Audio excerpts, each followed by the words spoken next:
I talked at length before in previous talks about the parallel government that really runs the world. The parallel one is really the real one. It's the real government that runs the world, set up a long time ago on behalf of very rich people who decided that the worlds that they knew and the worlds that they wanted to become for the future, or they wanted to grow up in, their children grow up in, would be overcrowded with all the wrong types of people.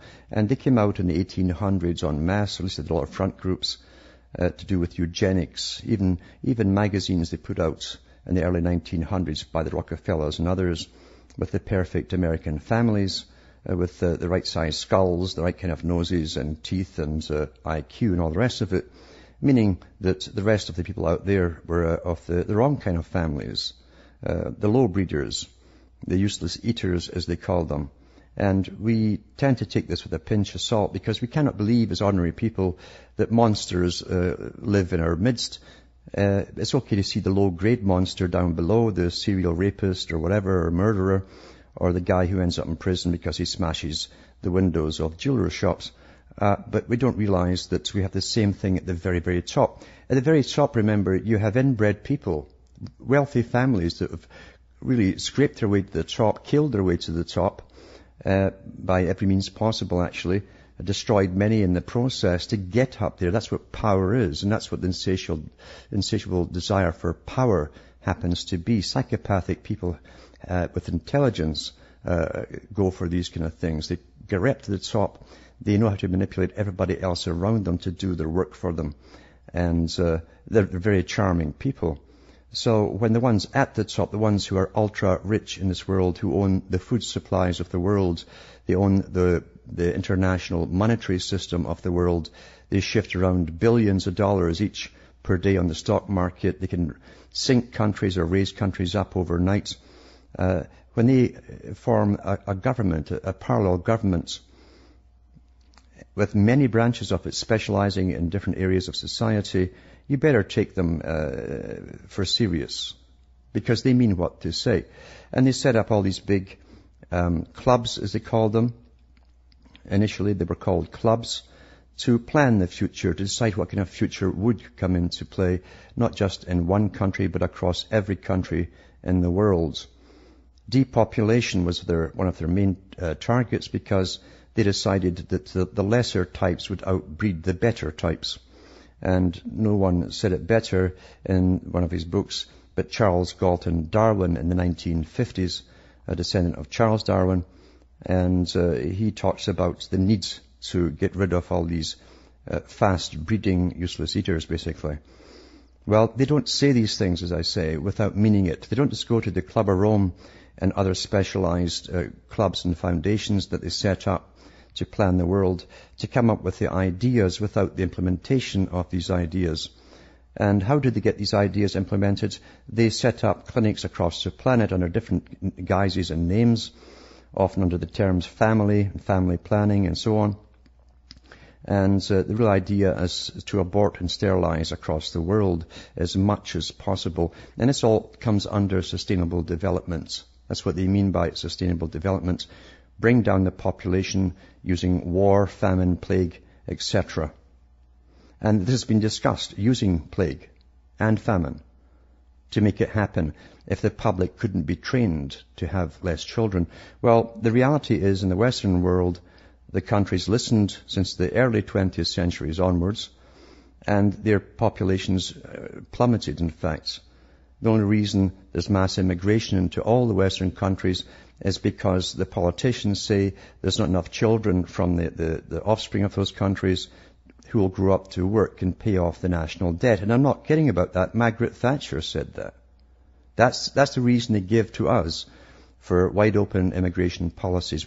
So we listen to what they said, we took their advice, had less children, and then they bring in the massive multicultural society, which really is intended also to break existing cultures and end up with this new politically correct culture which the government is introducing through the schools into sustainable development, the greening and all the rest of it. The world really is just one big chessboard.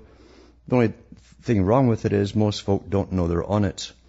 but those who designed it are the master players, and they literally plan the future with their 50 and 100-year plans, 200-year plans, and all the rest of it.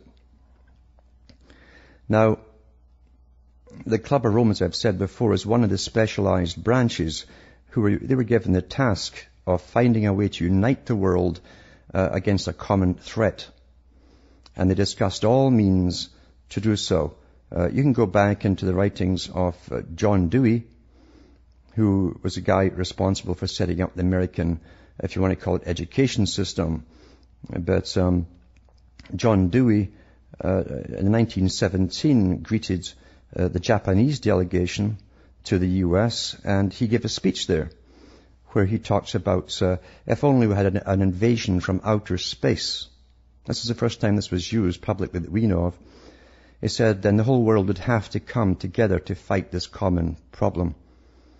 So even then they were finding ways to fool the public and con them into coming together, giving up national sovereignty, everyone giving up individual rights, so that the elites, the better type, the academic crew, would rule our lives for us under a socialist system.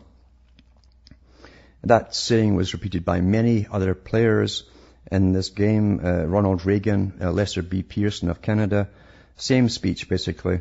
Threats from outer space, blah, blah, blah, blah, blah. But of course now it's the threats of from the Club of Rome, from their own book printed in the 90s. The two founders said that when looking for this reason for uniting the world under a common threat, we hit upon the idea that global warming, famine, plague and the like would fit the bill. That's what they actually said.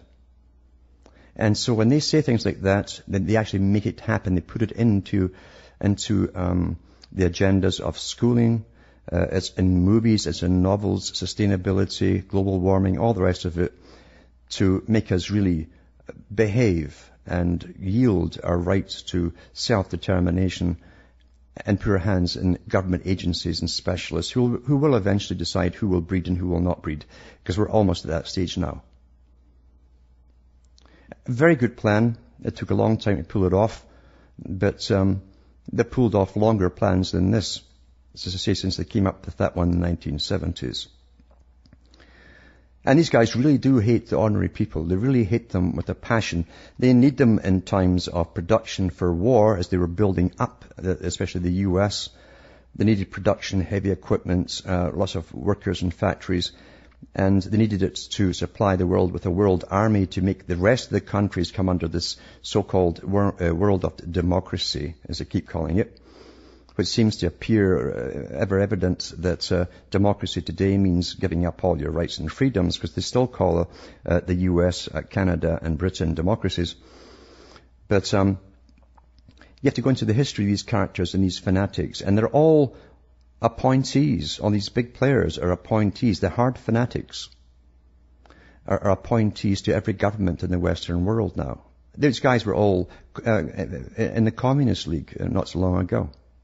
They're still ardent Marxists, thinking the world should be based on basic sciences, like the Marxist sciences and theories. This article here is from cnsnnews.com, and it's from August the 5th, 2009. It says, a top White House advisor to President Barack Obama argued that mankind eventually must face up to the need for a world of zero net physical growth and population limitation, in an essay he co-authored that was included in a 1995 book on environmental sustainability, economic activity, published by the World Bank. See, here's the United Nations and the World Bank and all these strange institutions that run our lives and tell governments what to do. They have more power than governments, more say in world affairs.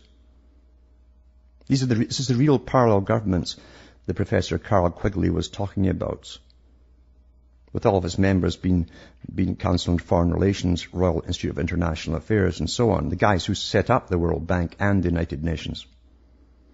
John P. Holdren, who is now director of the White House Office of Science and Technology Policy, co-authored the essay with Paul Ehrlich and Gretchen Daly of the Center for Conservation Biology at Stanford. Ehrlich has been a well-known population control advocate since he authored the 1968 bestseller, The Population Bomb, in which he advocated zero population growth. At the time the 1995 essay was published, Holdren was a professor at the University of California. Back in the 50s, by the way, the Pentagon said they would bring academics on board, and all academia would come on board with the planning of this future sustainable society. So they're part of the warfare department, if you like it or not. And Holdren, too, remember, too, was the co-author with Ehrlich with Ecoscience, where he literally mandated mandatory sterilization of different peoples. And, of course, it was all to do with your necessity to society. In other words, eugenics. If you had good genes, a good IQ, you might get to mate with someone of equal